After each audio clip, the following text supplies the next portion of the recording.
On September 12, 1942, Charter Towers Airfield, Queensland, Australia.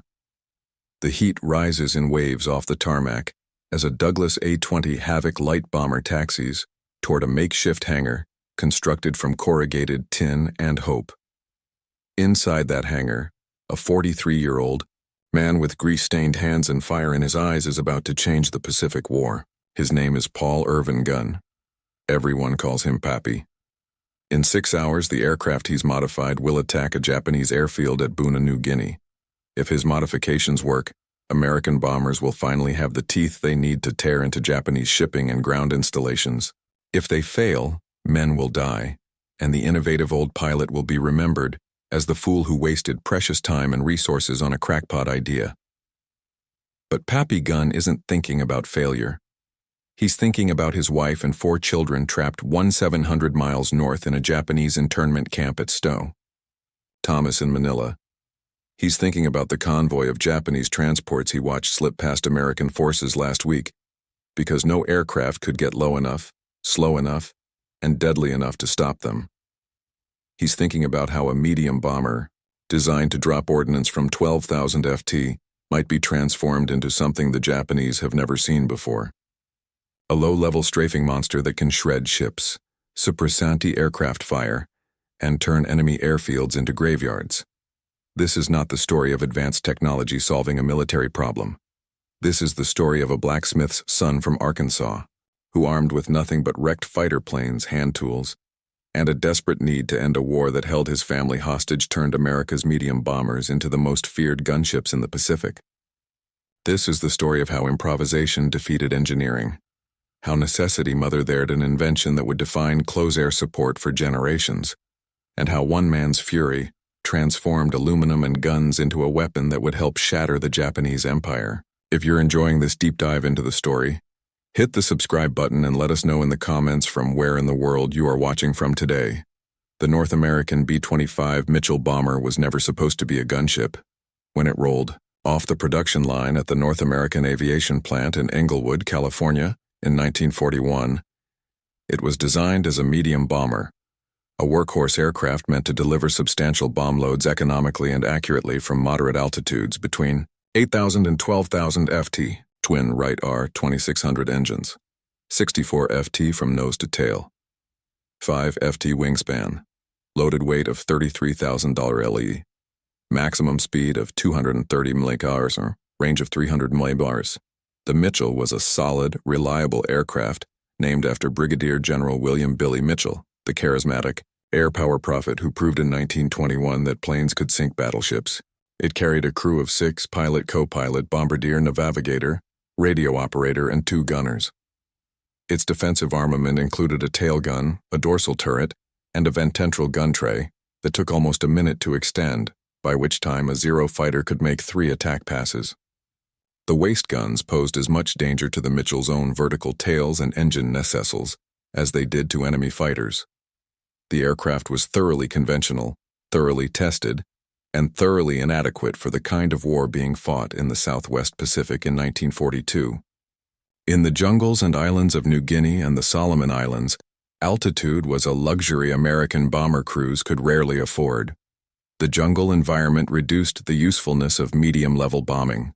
Flying at 10,000 FT, a bombardier might spot a ship, an airfield, or a supply dump.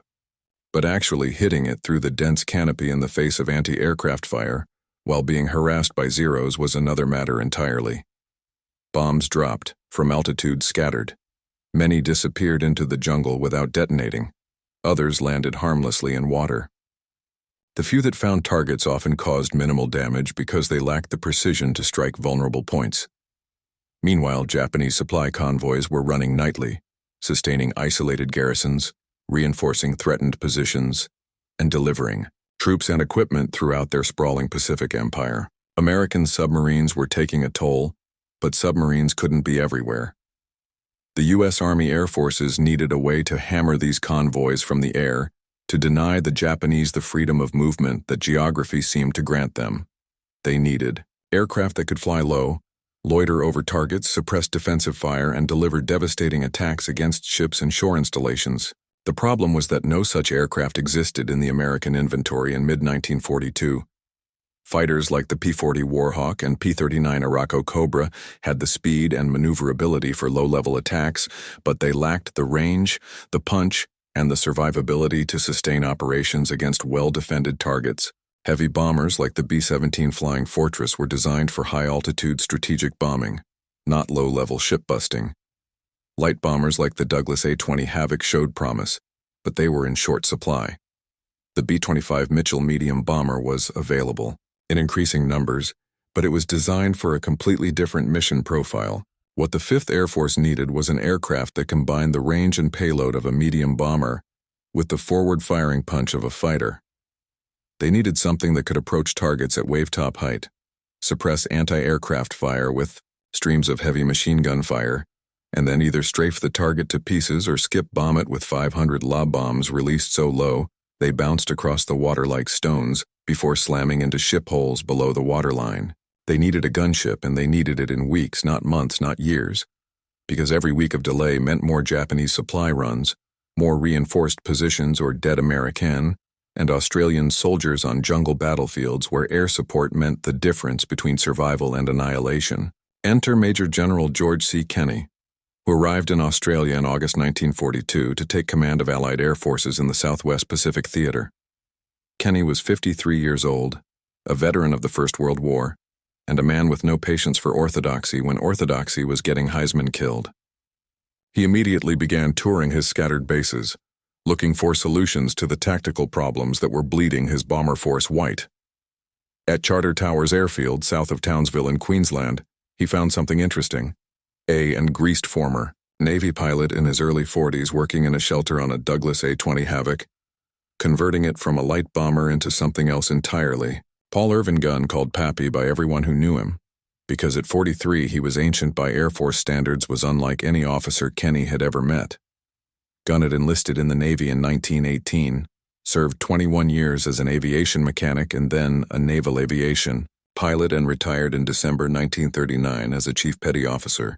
He was an expert in low-level flying, a gifted aircraft mechanic, and a man who understood airplanes the way a blacksmith understands iron because he could shape them with his hands.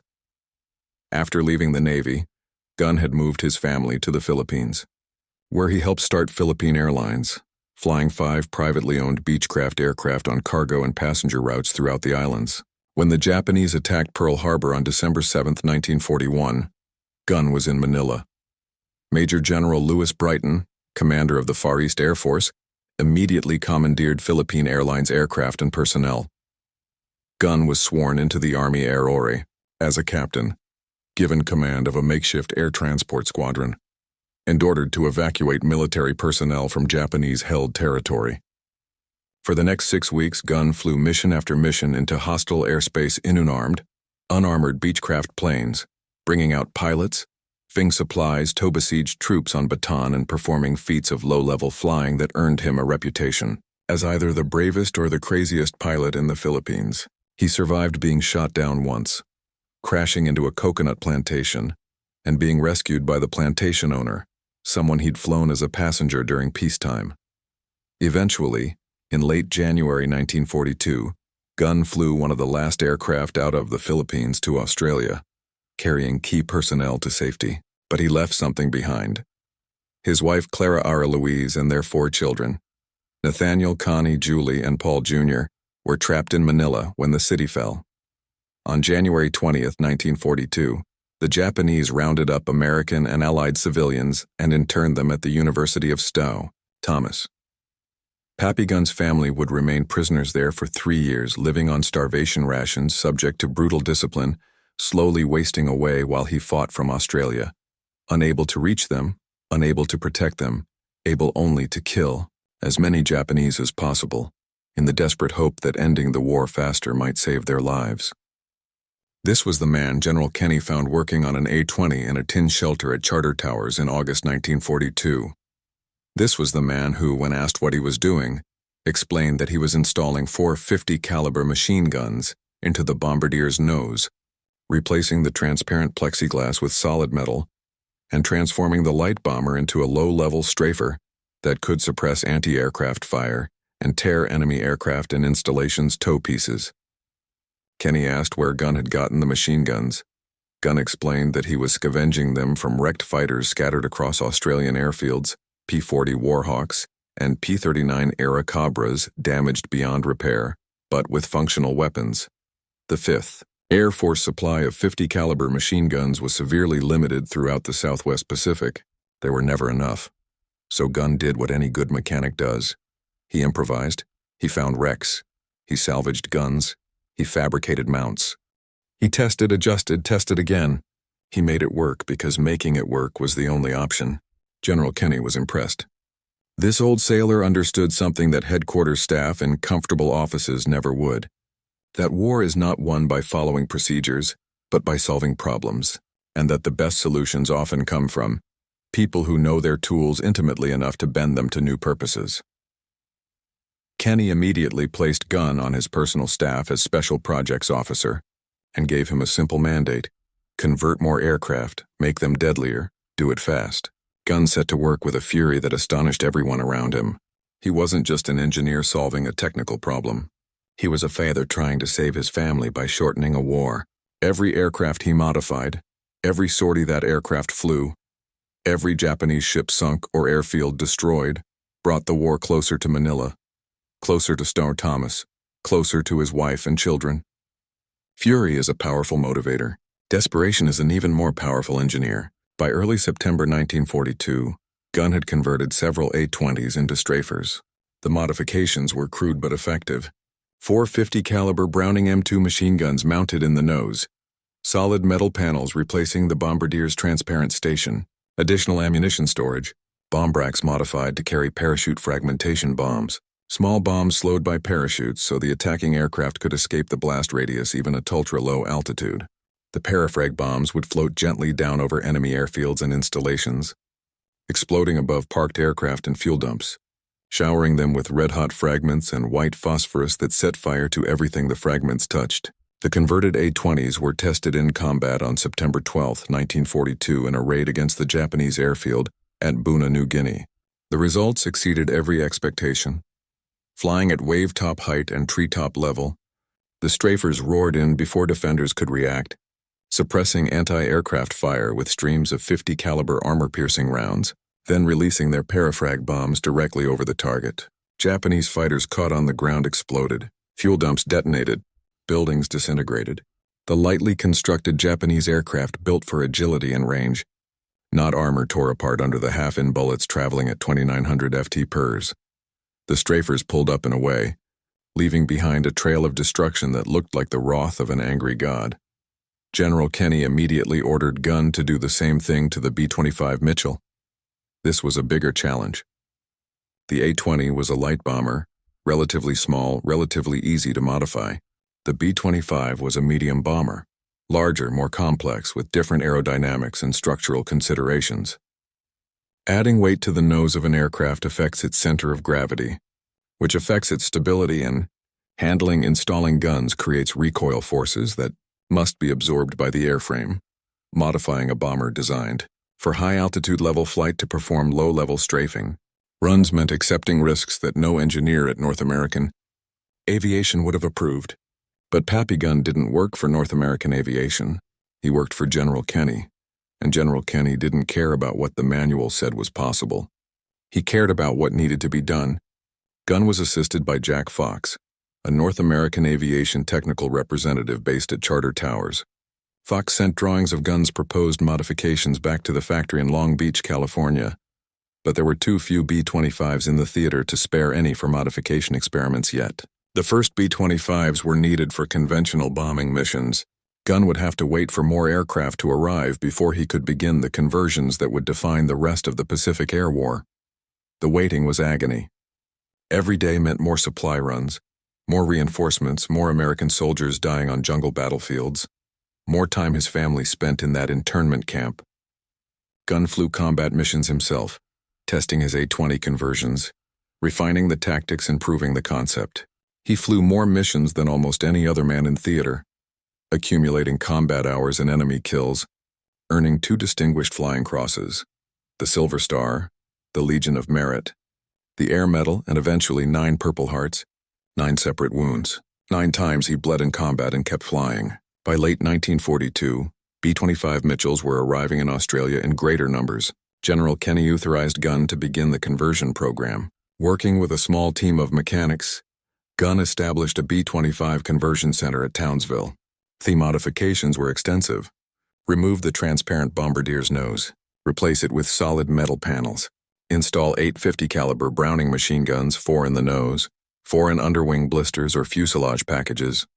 Some aircraft received additional guns. 2 more forward-firing guns in cheek blisters on either side of the nose, bringing the total forward-firing armament to 10 or even 12 heavy machine guns. Add the dorsal turrets to guns which could be synchronized to fire forward with the fixed guns, and some B-25s could bring 1450 caliber machine guns to bear on a target simultaneously. 1450 caliber machine guns. Each gun fires 850 rounds per minute, each round a half-inch diameter armor-piercing projectile traveling at 2900 ft per second. 14 guns equaled 11,900 rounds per minute, nearly 200 rounds per second, creating a cone of destruction so dense that anything caught within it simply disintegrated. The conversions took time, weeks, not overnight. Not a single desperate night of improvisation, but a sustained program of modification and testing. Each aircraft had to be carefully modified to maintain structural integrity. The guns had to be aligned, tested, adjusted. Ammunition feed systems had to be installed and debugged. Pilots had to learn new tactics for an aircraft that now handled differently, weighed more in the nose, and required different flying techniques to compensate for the weight of all those guns and all that ammunition. But the results, when they came, were devastating. The first squadron of Strafer B-25s was ready for combat in early 1943. They would prove their worth in the most dramatic fashion imaginable, the Battle of the Bismarck Sea, one of the most one-sided victories in the history of naval aviation, a battle that would demonstrate beyond any doubt that Pappy Gunn's jury-rigged gunships had changed the Pacific War forever. The first days of March 1943, intelligence reports reached General Kenny's headquarters in Port Moresby, New Guinea. A Japanese convoy is assembling at Rabaul 8 transport ships carrying nearly 7,000 troops, escorted by 8 destroyers. Destination Lae, New Guinea, where Japanese forces are under pressure from Allied advances. The convoy represents a massive reinforcement effort, enough troops to turn the tide of the ground campaign, and enough supplies to sustain Japanese resistance for months. General Kenny knows what he has to do. The convoy must be destroyed, not damaged, not delayed, destroyed. Every ship, every soldier, every ton of supplies. Because if those 7,000 troops reach Lae, American and Australian soldiers will pay for it in blood on jungle battlefields where the enemy already holds every advantage terrain can provide. Kenny has the aircraft to do it. He has B-17 flying fortresses for high-altitude bombing. He has B-25 Mitchells, both conventional bombers and Pappy Gunn starter conversions. He has A-20 Havocs, similarly modified. He has P-38 Lightning fighters for escort and strafing. And he has a new tactic that has been tested in smaller engagements, but never against a target this large, this well-defended, this important. Skip bombing. The concept is simple in theory, terrifying in execution. A bomber approaches its target at extremely low altitude, 200 ft or less, sometimes as low as 50 feet above the waves. At point-blank range, perhaps a quarter mile from the target, the bomber releases its bombs with a slight upward trajectory. The bombs skip across the water like flat stones thrown by children at a pond. Except these stones weigh 500 lb and contain high explosives. They skip once, twice, then slam into the ship's hull at or below the waterline, exactly where naval architects know a ship is most vulnerable. The explosion opens the hull to the sea. The ship floods. The ship sinks.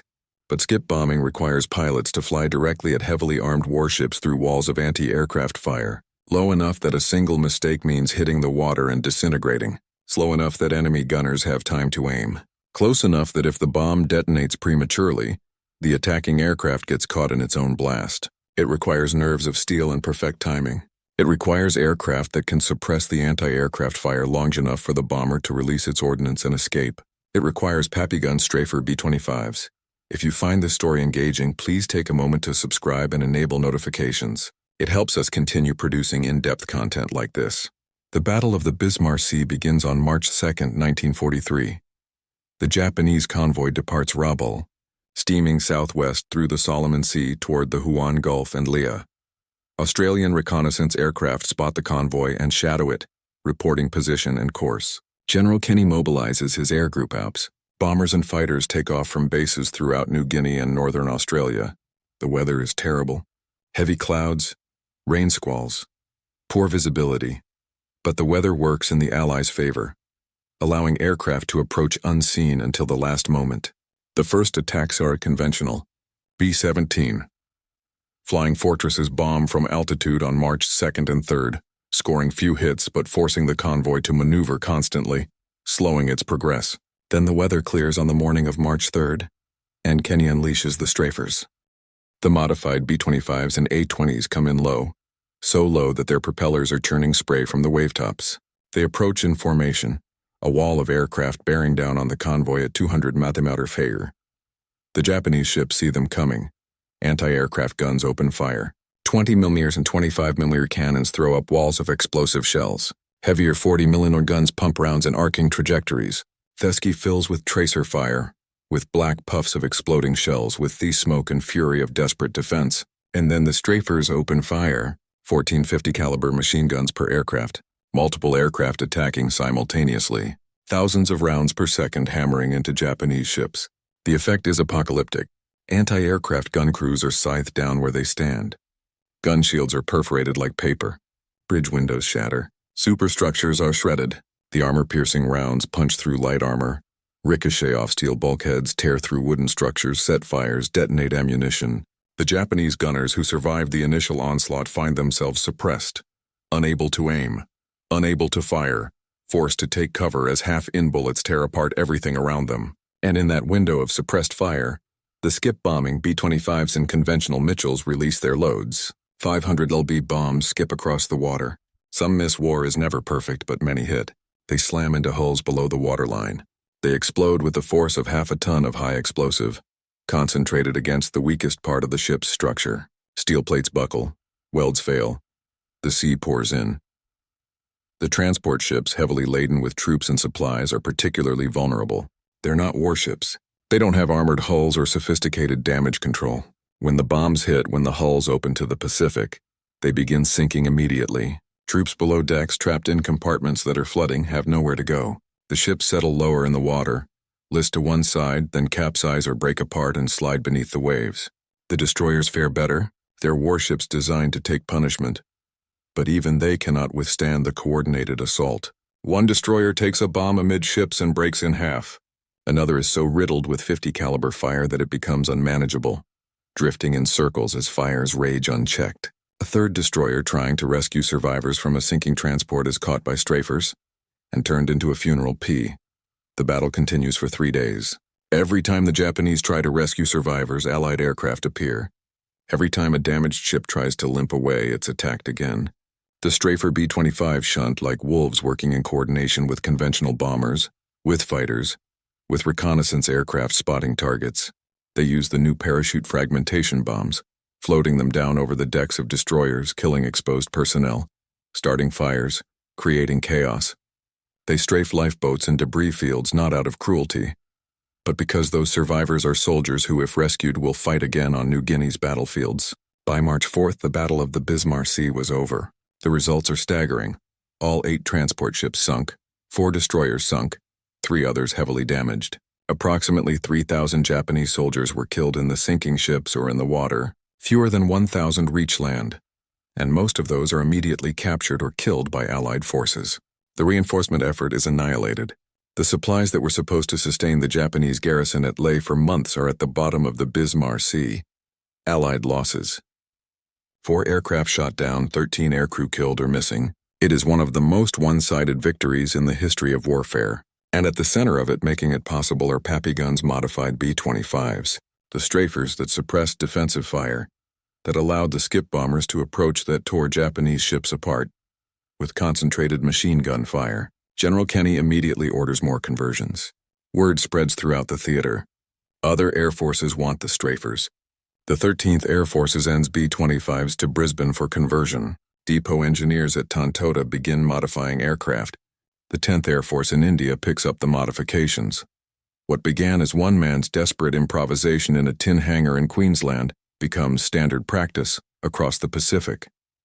But the story doesn't end with tactical success because North American aviation back in California has been watching. The factory representatives have been sending reports about Gunn's modifications. Engineers in Long Beach have been studying the results, and they've begun incorporating Gunn's innovations into new production models.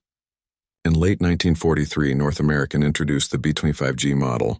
The transparent nose is gone, replaced by a solid metal nose housing a 75mm M4 cannon, a tank gun mounted in an aircraft, firing 3 lb high-explosive shells that can engage ships from 2 mi away and sink smaller vessels with a single hit. 450 caliber machine guns supplement the cannon.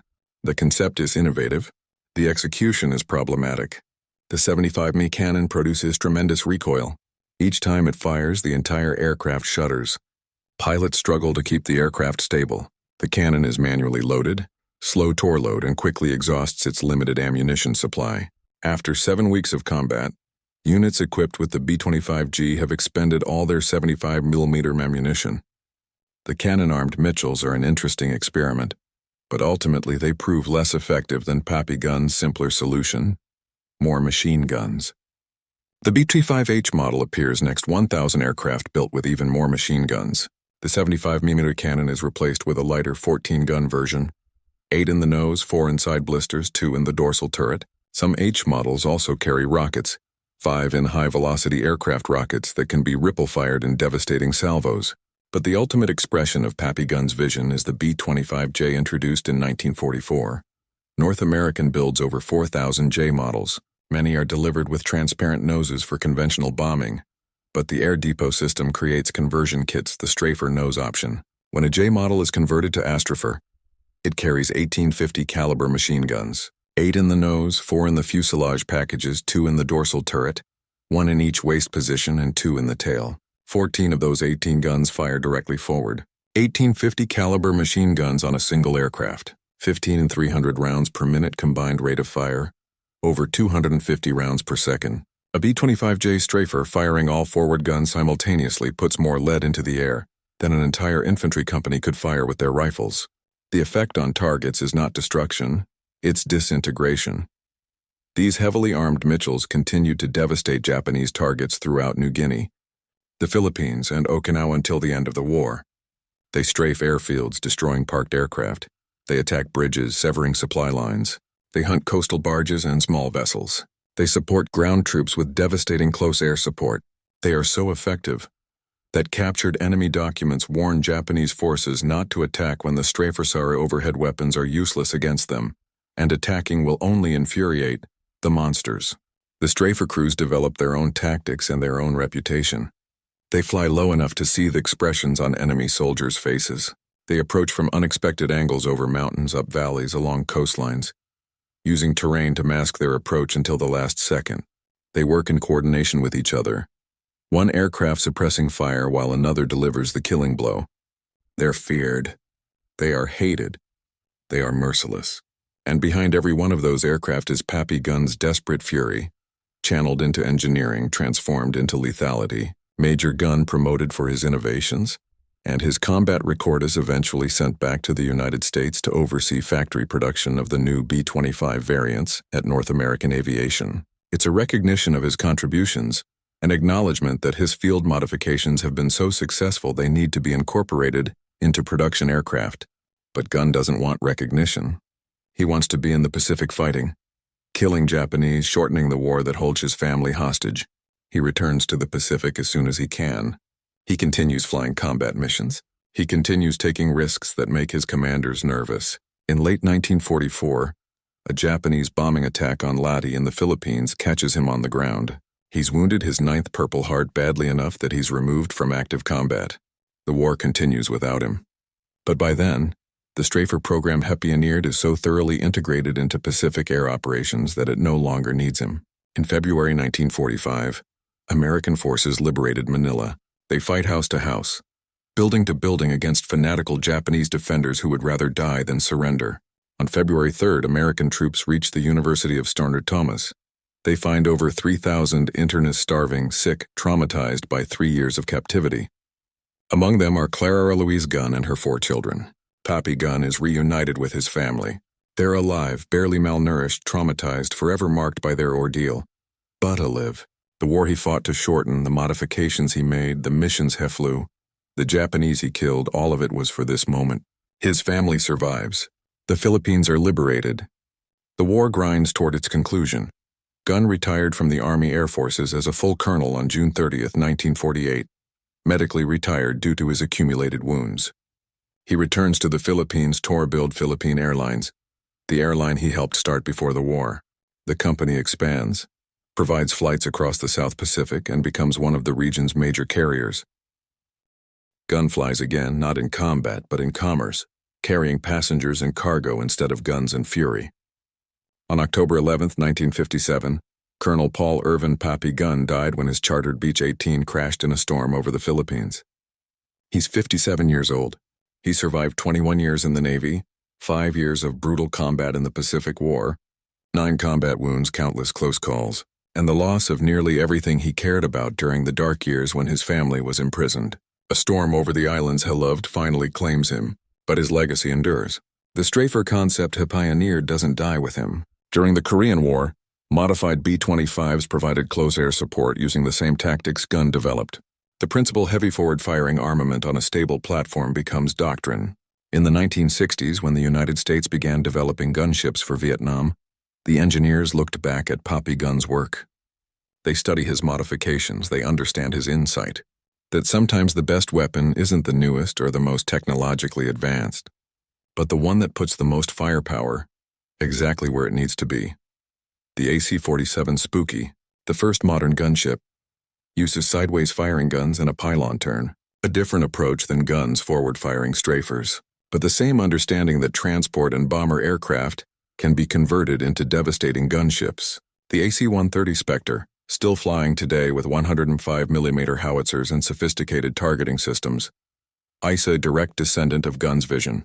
Take an aircraft designed for one purpose, modify it for another, and create a weapon so effective it changes how wars are fought. Every Air Force close-air support doctrine written since the 1940s acknowledges implicitly or explicitly that Pappy Gunn was right, that desperation can produce innovation, that field modifications can outpace factory design, that the side willing to improvise to break rules, to transform its tools into weapons its enemies have never seen, holds an advantage that technology alone cannot provide. The irony is profound and multi-layered. A bomber designed to drop ordnance from altitude becomes a low-level strafer. A former Navy pilot retired and running a civilian airline becomes one of the most innovative weapons designers of the war. An aircraft modification program born from desperation and scavenged parts became the foundation for gunship doctrine used for 80 years. A man fighting to save his family helps destroy an empire. And perhaps the deepest irony, the B-25 Mitchell, which Pappy Gunn modified so dramatically, was never supposed to be a close-air support aircraft. It was supposed to deliver bombs from medium altitude. It was supposed to be safe, orthodox, and conventional. But orthodoxy doesn't win wars. Innovation does. Desperation does. Fury channeled into engineering. The morning of September 12, 1942, Pappy Gunn's modified A-20 attacked Buna. The raid succeeded beyond all expectations, but Gunn wasn't celebrating. He was already planning the next modification, the next improvement, the next innovation, because every day the war continued was another day his family spent in that camp. Every sortie his aircraft flew, every enemy position his modifications destroyed brought the end closer. War is often portrayed as a story of grand strategy, of decisive battles, of great commanders moving armies like pieces on a chessboard. But wars are also won in tin hangars in the Australian heat, by middle-aged former sailors with grease under their fingernails and fury in their hearts, by men who understand that sometimes the difference between victory and defeat is simply being willing to look at an aircraft, a perfectly good conventional orthodox aircraft, and ask, what if we added more guns? Pappy Gunn asked that question. He answered it with a wrench and a welding torch. And the Japanese Empire paid the price in blood and steel at the bottom of the Bismarck Sea. The B-25 Mitchell flew in every theater of the Second World War. It participated in the Diddle raid on Tokyo. It bombed targets across Europe, Africa, and Asia. It served with distinction in dozens of air forces around the world. Nearly 10,000 were built. It was reliable. It was versatile. It was loved by its crews. But in the Southwest Pacific, the Mitchell was something more. It was a gunship. It was a ship killer. It was a terror weapon that forced the Japanese to abandon daylight supply runs, to scatter their convoys, to accept that American air power could reach them anywhere, anytime, and turn their ships into funeral pyres. And all of it, the tactics, the modifications, the victories, traces back to one man who refused to accept that his family's imprisonment was inevitable, who refused to accept that the war would last as long as orthodox thinking suggested, who refused to accept that aircraft had to be used the way their designers intended. Paul Irvin Pappy Gunn didn't invent the gunship overnight in a moment of desperate improvisation. He developed it over months of trial and error, testing and refinement, combat experience, and engineering insight. Booty did it faster than any official program could have. He did it with salvaged parts and improvised solutions. He did it because he had to, because every delay meant his family suffered, because fury is a powerful engineer when channeled through skill and determination. The Strafer B-25s weren't perfect. They were nose-heavy. They handled differently than conventional Mitchells. The recoil from firing all those guns simultaneously was violent enough to slow the aircraft noticeably. Ammunition consumption was enormous. A Strafer could expend its entire load in seconds of sustained fire. The aircraft were vulnerable to ground fire because they flew so low. Crews died. Aircraft were lost. War is never clean, never easy, never without cost. But the Strafers worked. They changed the Pacific War. They allowed American forces to interdict Japanese supply lines, to support ground troops with devastating precision, and to destroy enemy installations before defenders could respond. They saved lives, American, Australian, and Allied lives, by shortening battles, by preventing reinforcements from reaching embattled garrisons, by giving ground forces the air support they desperately needed.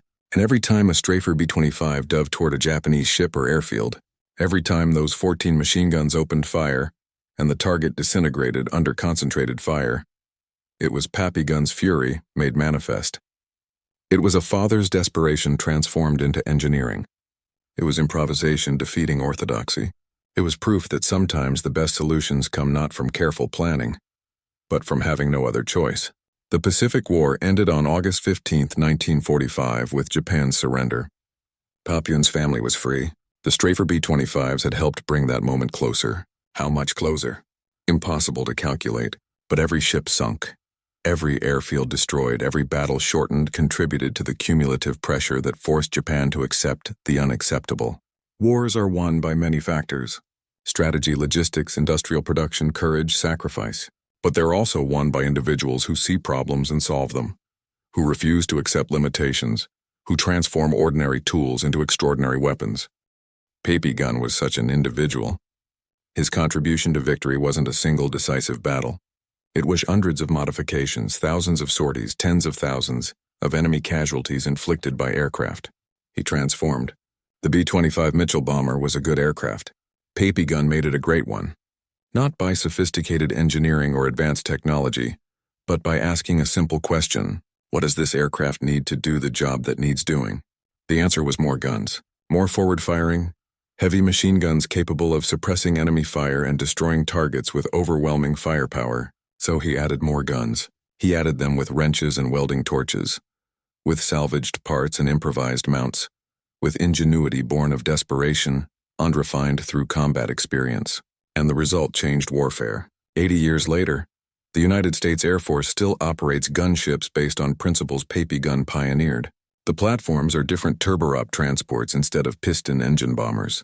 The weapons are more sophisticated cannons, howitzers, precision-guided munitions. The targeting systems use radar, infrared sensors, and computers that would have seemed like magic to Gunn's generation. But the fundamental insight remains unchanged. A transport or bomber aircraft properly modified can deliver sustained devastating firepower against ground targets with a precision and intensity that other platforms cannot match. Every AC-130 gunship pilot owes a debt to Pappy Gunn. Every close air support, controller calling in fire from circling gunships is using tactics refined in the skies over New Guinea and the Bismarck Sea. Every innovation in aerial gunnery stands on foundations. Gun laid in a tin hangar in Queensland, working with hand tools and fury. This is not the story of advanced technology defeating primitive enemy equipment. The Japanese were not unsophisticated. Their aircraft were excellent. Their ships were well armed. Their pilots were skilled and courageous. They understood warfare as well as anyone. But they didn't have Pappy Gunn. They didn't have a blacksmith's son from Arkansas who understood aircraft intimately enough to transform them, who was desperate enough to try unconventional solutions, who was furious enough to work 18-hour days modifying bombers because every hour of delay was an hour his family spent in captivity. The Japanese fought bravely. They fought skillfully. They fought with everything they had. But they couldn't adapt as fast as Gunn could innovate. They couldn't counter tactics they'd never seen before. And when those Strafer B-25s came in at wavetop height, guns blazing, bombs skipping across the water toward their hulls, all the courage and skill in the world couldn't save them. Thank you for watching. For more detailed historical breakdowns, check out the other videos on your screen now. And don't forget to subscribe.